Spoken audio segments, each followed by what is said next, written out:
Hey everyone, This is Mukul. and this is Swapnil. Welcome to Going Slow podcast, where we discuss our product journeys. And also have casual discussions around life, universe, and everything in between. Hello, hello. Welcome to episode 7 of Going Slow podcast. Hello everyone. We are like now very close to episode number 10. We're about to cross double digits. Yeah. So, Swapnil, how's your last week? Pretty good. I worked on a bunch of stuff, experimenting with some new things now. And yeah, going good. You tell what's up. What new things can you share? Some more details? Or is it secret? It's mostly research mode right now. I don't want to say it's top secret. It's sort of out there. So we are experimenting with new verticals. So right now we have been into tech hiring, and now the next few weeks we are going to just focus on whether we can place people in other domains like product management and design based on proof of work rather than their degrees where they come. Got it. That's interesting. So, currently the jobs are for front end engineers, right? So, are you targeting other streams in computer science or are you targeting different domains altogether? Product management, design. So, what is your um, thought process of that? So we're starting with different domains because this comes from the companies themselves that they need designers, they need product managers. So how I see going, if we crack these different domains, is that we can provide them functional teams, with one dev, one designer, one PM. That is in itself would be like, I feel like that is pretty cool. And of course, if we don't end up cracking that, then the other domains in computer science is sort of a fallback wherein we can go into backend or mobile development and so on. Correct. That's interesting. So it's customer feedback loop. You have got feedback from your customers and now you are implementing them. That's nice. Like then you have got a nice path. You know that it is going to work. Like some people are going to use it definitely. Right. The hard part in this is it's not very objective. So as developers, our interview rounds are pretty much either they are going to be problem solving rounds or like DS algo rounds, or we get asked to do like a system design, either a high level design or low level design. And comparing that with product managers or designers, the process is not so straightforward. And that is one thing I've been like, I have some calls scheduled later this week, sorry, next week, and just to understand what kind of questions do they ask in their interviews. And it's very subjective. So the people I've talked to so far, most of them have told me a version of they're looking for curiosity. And now I'm looking to make this more concrete. Like, how do I define a criteria on this? Like, what can I tell applicants to submit as proof of work for curiosity? So this is what I've been thinking on lately. Curiosity from companies. Basically, companies have this requirement, or do interviewees has mentioned that they will show curiosity when who has that No. condition? It's from the companies. Companies are like the person needs to be curious, and other things can figure out on the go. But if the person is inherently not curious, it's not a good fit for them. It's very subjective. I'm just trying to figure out how do I make this more concrete. So if I tell people, hey, submit 5 projects as proof of work, like I want to see what would be the equivalent in other domains. Maybe it would be like a critique of a product they already use. What changes can they suggest? What is the closest competitor that they can find, or what changes would they make, how would they design a computer. So like things like that. It's like Mhm. inherently, do you get excited by products? And this is like Correct. a hard requirement in other domains. For programmers, it's a good to have. It's not a must have. As long as you can make APIs, you can make interfaces based on the specs provided, then you're good to go as a programmer. But for these other, I would call non-tech or like soft skills heavy roles, you're arriving at a solution, and that sort of requires you to have a broader outlook. So, yeah. Does it make Got sense? You're looking forward to quantify it in some way instead of currently it's so in computer science mostly they have some kind of questions which has like true and false answer, like either it's going to be right or either it's going to be wrong, but in these cases there is no perfect right and perfect wrong answer.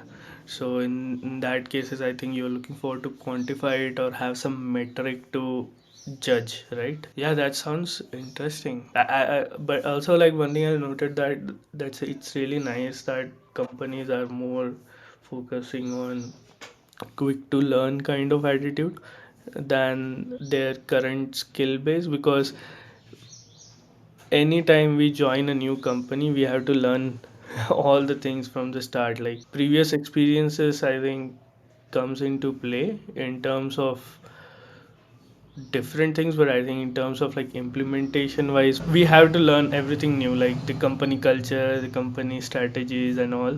So if someone is quick to learn in those sense, that helps a lot and that goes a long. One addition I would make here is that we primarily operate in the freshers market. So we don't have a lot of people who have prior experience.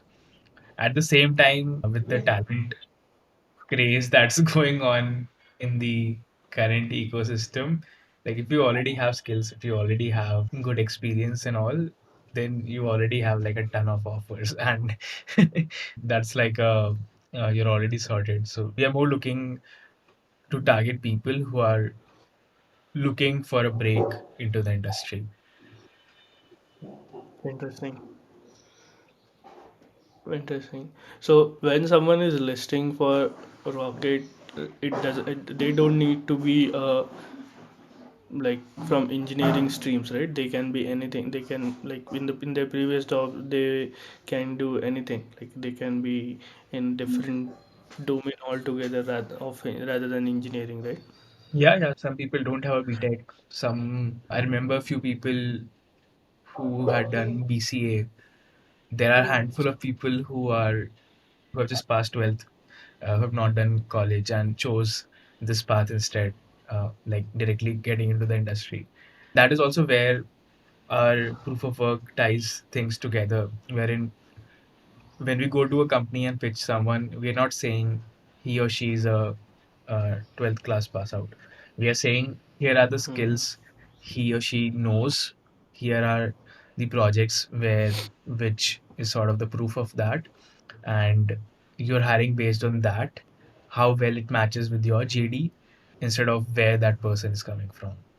So if you don't have the proof of work, then companies don't have anything else other than looking at your background, because they need signals, right? That's what companies need. Companies don't really care about where you're coming from really, but they mostly using that as a signal to make an informed decision or informed bet that you will be able to do this work well. And we are providing a better signal, which is they have proof of work quality. So now companies are okay with not seeing what they have done before that. Yeah, I mean it's the points you said like amazing. Also, I think the timing for this is so good because right now the job market, especially the capital, it's heavy. Like there is too much capital in the market right now in India specifically.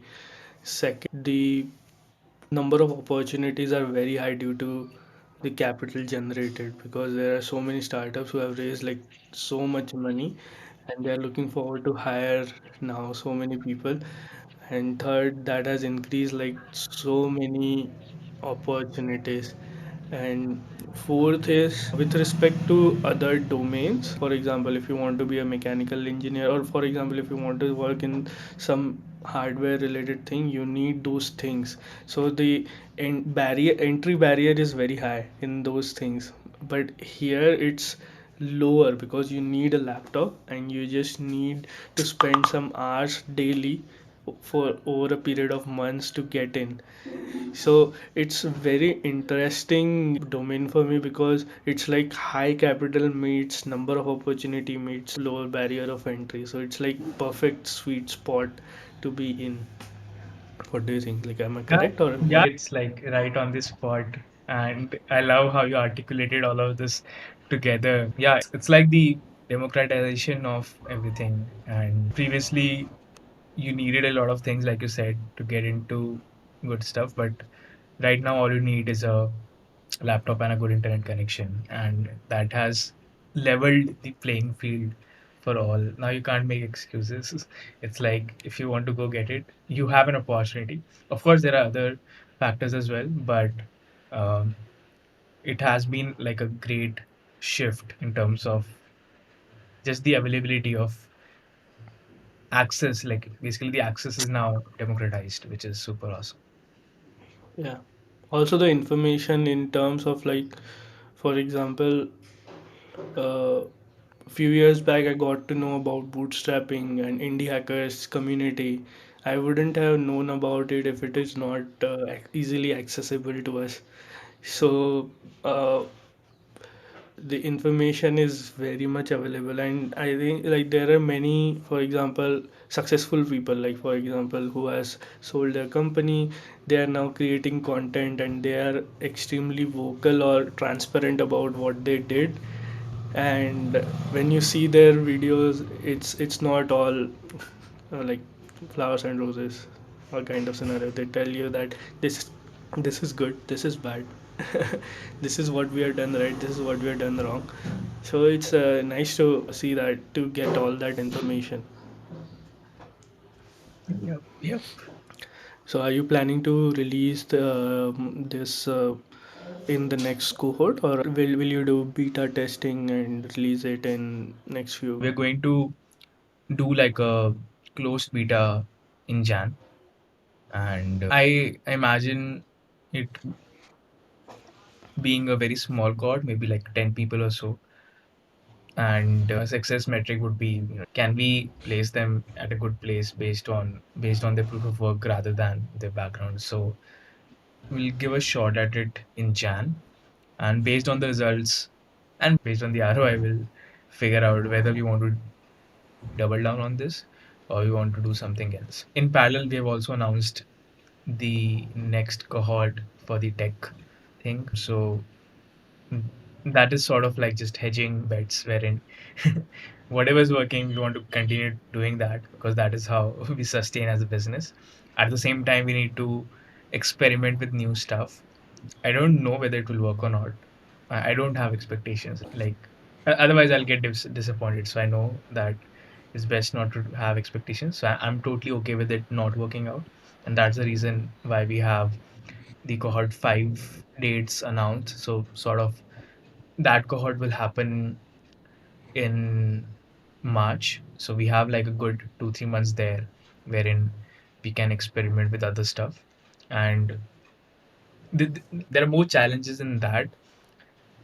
This is like sort of anecdotal evidence right now, but what the insights that we are getting is that people in these other domains tend to value the culture or the mission statement more because they're working more closely with that versus versus the developers.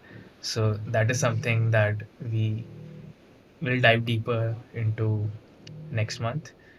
Do you also try to match people based on their culture and values and the problem statement being worked on? And yeah, of course, we'll share insights on this podcast as well. Definitely. Yeah, I mean, I have a very biased perspective on that. Like, culture speaks for itself, and values are mostly thode funde. So, if the culture is good, then I think it's a win. Kind of values are a little bit too optim. I mean, too good looking to be true while a scenario. So, But anyways, are you talking about values of the company? yeah, I thought values of the company and culture of the company you No, were no. saying. It's culture of the company and values of the candidate. Yeah, that makes sense. Yeah, yeah. So what we have been brainstorming on in the last week is maybe we can help people find out what they care about. So it might be like a self-discovery cohort. You spent a few weeks with a bunch of like-minded folks, and the outcome is you figure out what you want to do. Because that is also a problem in the early stages of your career, right? You don't know what will interest you or what will keep you interested for some time. Because what I've seen personally, what happens is just after you graduate, like as per Maslow's hierarchy of needs, your first thing is get a job. But once you get a job, then your other pointers start coming into picture, which is whether you really like it, how your peers, and what do you want to do in long term? Does that align with your company goals and all this stuff? It's very abstract as of now, but hopefully in the next few weeks we have some insights from the experiment. Definitely. Yep. Looking forward to it. Yeah, Would love to know, like, how are you going to quantify the assessment? yeah, yeah. All right. What about you, man? How has Uh, your last week? It was good. I was actually sick for first 4 days, like from Monday to Thursday. Actually, I was sick. So there were a lot of support things we had to do, but other than that, I was mostly relaxing. So finally fully recovered, and I think fully recharged too. So hopefully the next week would be better. And also one thing I noticed that you mentioned, right, like you're diversifying it and not keeping expectations. It's so relatable because that's what we are trying to do as of now. That in Appointo, the Shopify one is currently working and growing steadily and slowly. Now, next what? So, we have built an independent solution. We don't know whether it will work. We have built an integration with Thinkific App Store. So that is the one which is going to live this week, which we're working on this week. So we're not sure that this will work, and we are also working on that third Shopify app. So all of these things are like bets. We are blessing, and we are not sure which one will work. But if any of this work, we will double down. Other than we'll just keep placing bets and keep losing until we win. Oh, I like this phrase. Keep losing until you win. So, like, it feels like we are almost investors. We are like time investors. Yeah, so basically, 2 months back, what happened? We were like, we had too much time, and we had a habit of doing something. So we are doing a point on Shopify, we are doing depot and both like depot and Shopify. So at one point, we reached a point where we were like, oh, we are getting like time back now. So at that point only I message you that like, hey, let's start a podcast. I want to do something new, and then we started thinking like we love this, like we love building products, we love building, and if it makes money, then it's like the best thing possible. It makes sustainable basically. Otherwise you will lose interest. Like if it's not making money, you will lose interest, and it's like a thing you do for a month and then leave it. So we want something which generates money, because then it keeps your interest, like you will do it then. So after that we started experimenting, like okay, let's try this. If it fails, let's try this. If it fails, let's try that laser panda wala thing. I mean, let's try multiple things. Let's experiment, and if any of the thing works, we'll double down. If it doesn't work, then nothing to lose, because it's like the main thing, the core thing, Shopify thing is going okay. So you are just experimenting with different things and trying to see if that works or not. So yeah, I mean, I like that. Like, even though most of the things don't work, but it's a nice experiments that, oh, let's try this, let's try that. Like, so I love the whole from zero to one journey in all those scenarios. Yeah, I think the 0 to 1 journey is very addictive in some sense because I've realized over time that is where there's a lot of unknowns, and it feels like you're doing a lot of new things. You're pushing yourself, so to say, because you're trying to figure out a lot of things. Once you're in the scaling mode, the of course there are still problems, but then I realized I work better in the 0 to 1 stage. Yeah, I mean, it's like a puzzle or mystery that time. You just want to solve that puzzle. You just want those like points to be figured out so that, oh, okay, I'm building something, then I want people to use it and pay for it. So that's like, I think, different dopamine hit. Yeah. So on the diversifying thing, so now you have a platform independent app, and then have you also progressed in any of the either the laser panda or the sign panda thing? Like how's that Um, going? Not the laser panda one. It's on hold. I mean, definitely going will do it in the future, but I'm not sure how how much ahead it will be. But it will be in the future. With respect to Sign Panda, we are working on it, but the issue with that is there are a lot of commitments before. Like, for example, with respect to Shopify app, like Appointo and Depot, we have things to do things. So that we have to do this, we have to do that, and after that the time left we get to spend it on Sign Panda. So the we need like a good, I would say, hackathon like time where unfocused sorry, focused time where we could spend a day or two without thinking of anything else and just figuring out like the core part of the product. Once that's done, I think everything we can do in small chunks. Like, instead of like building, like going for like the whole thing, we can ship things in a small pieces. Like, hey, for today or tomorrow, just do this.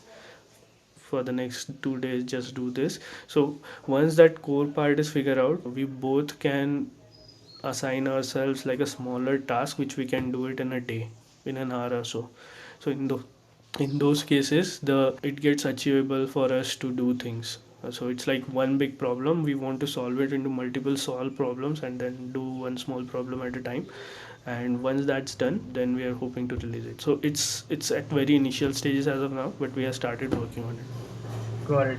And you mentioned you'd need like a hackathon style thing. Like when was the last time you did a hackathon? I mean, we haven't done anything like hackathon, but what we have done is is spending time just building things.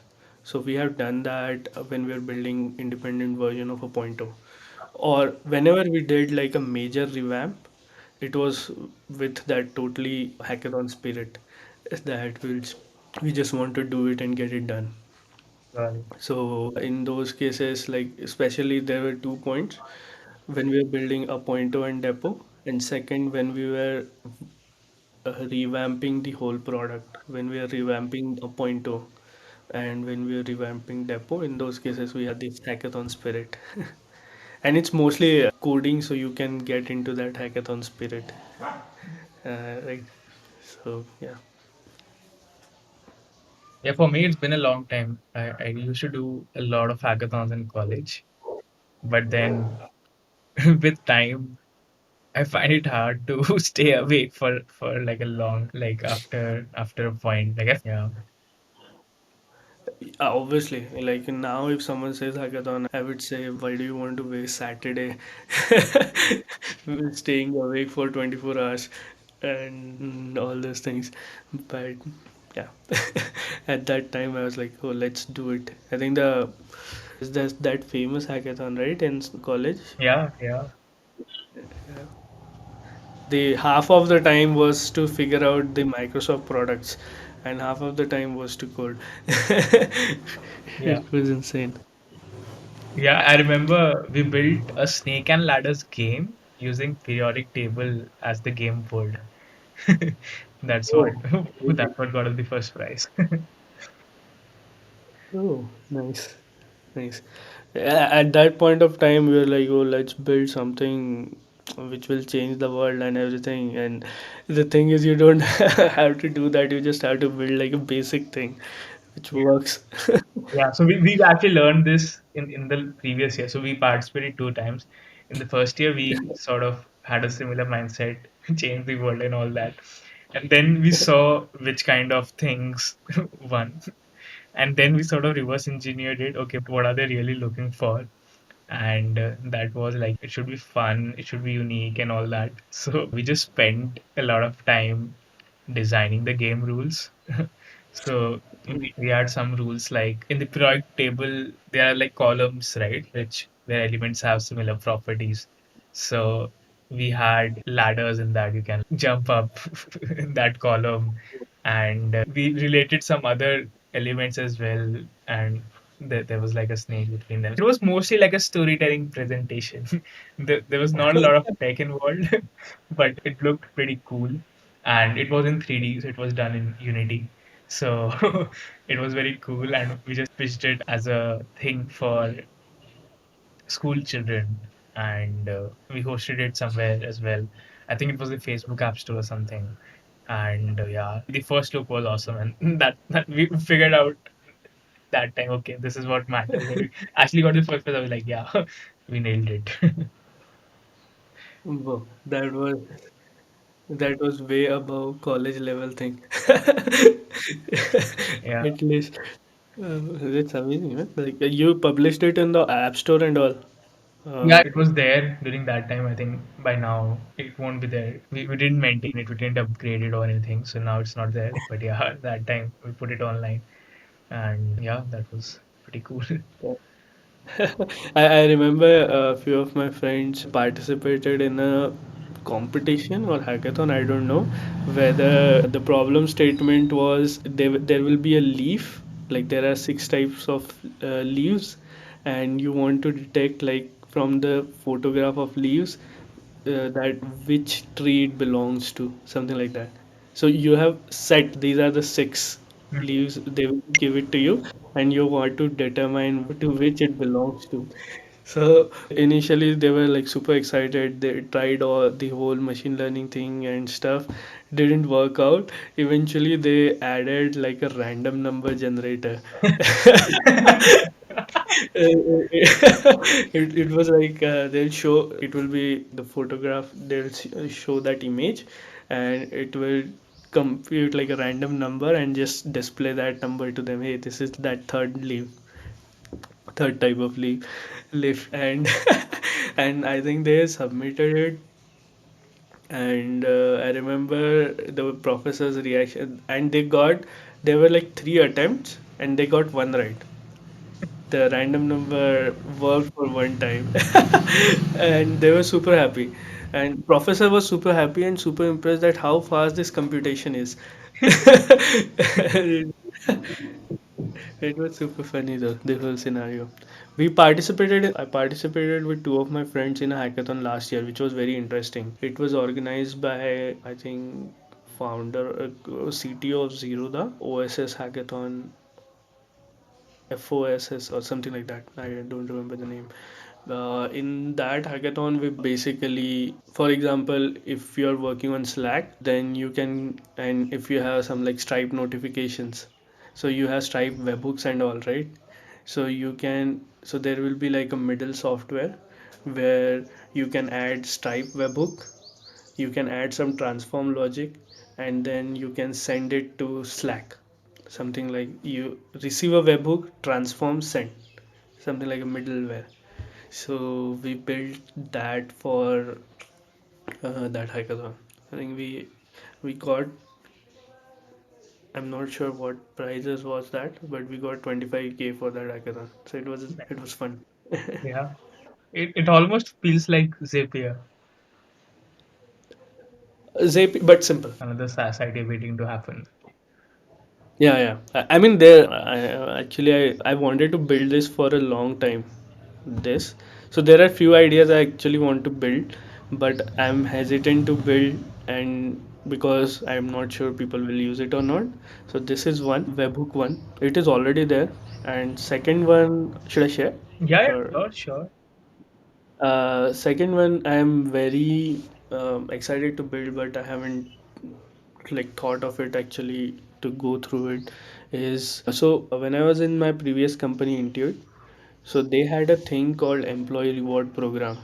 So what they used to do, for every whenever you release a successful project or do anything which is good, manager or anything above manager can give you credits. Like for example, they called it spotlight. They can give you spotlight of, for example, 10,000 points, and you or 10,000 points, 5,000 points, 15,000 points, depending on the work you have done. And using those points, you can cash it as Amazon Pay. You can cash it as anything else. So it's like an employee reward program, but it's specifically anytime. Like you can do it whenever a successful project launches or anything. Like it depends on the manager. So I really used to love those because it's such a nice initiative where it was not included in your CTC and everything. It was like on top of that. It was just a nice gesture, and it definitely used to feel good. So something like a platform where they can just connect their employees, and a manager can reward their employees via some Amazon gift cards, like to be simple, for example, Amazon gift cards, and they can write a note. So something like, if you are on the receiving end, you will get like a good letter with the note in it and a gift card. That's it, like a simple idea, nothing flashy, but I think that really boosts up employee happiness, because it definitely increased my happiness when I was there. Yeah, yeah. And I really like both of them.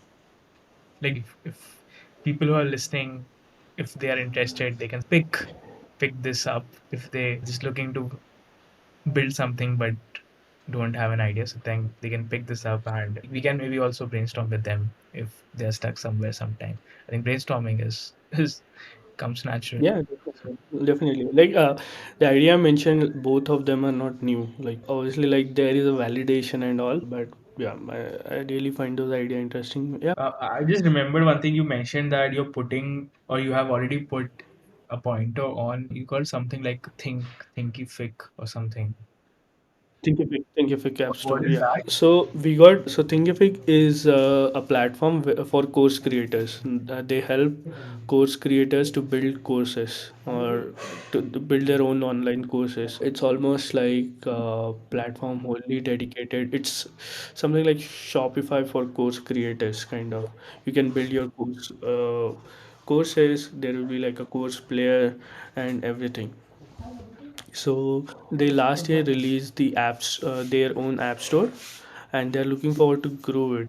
So we got reached out by them that, hey, would you be interested in building a point to integration for Thinkific App Store? And we checked the platform and we thought like it would be a perfect fit because it's for course creators, and if course creators wants to connect with their students, then appointment scheduling comes right at the perfect spot. So we started building the appointment. So we now have a like appoint to independent ready. So it's like a black box. Now you can just connect it to any platforms.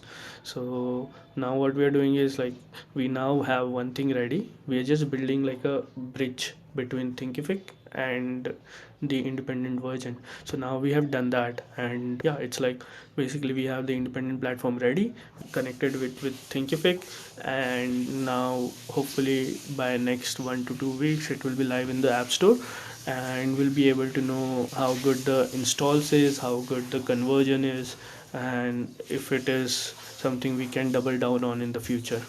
So one of the reason we wanted to go with Thinkific was their support team was extremely helpful in a way that they wanted us to submit the app. They have reviewed it very thoroughly, and they have helped us a lot in submitting it to their store. So really like the response from their support team. Also somehow the whole the Thinkific idea fits perfectly with a pointer because it's a platform to courses, online courses. Then if you want some like a some kind of communication between students and course teachers, then a pointer can fit right in between.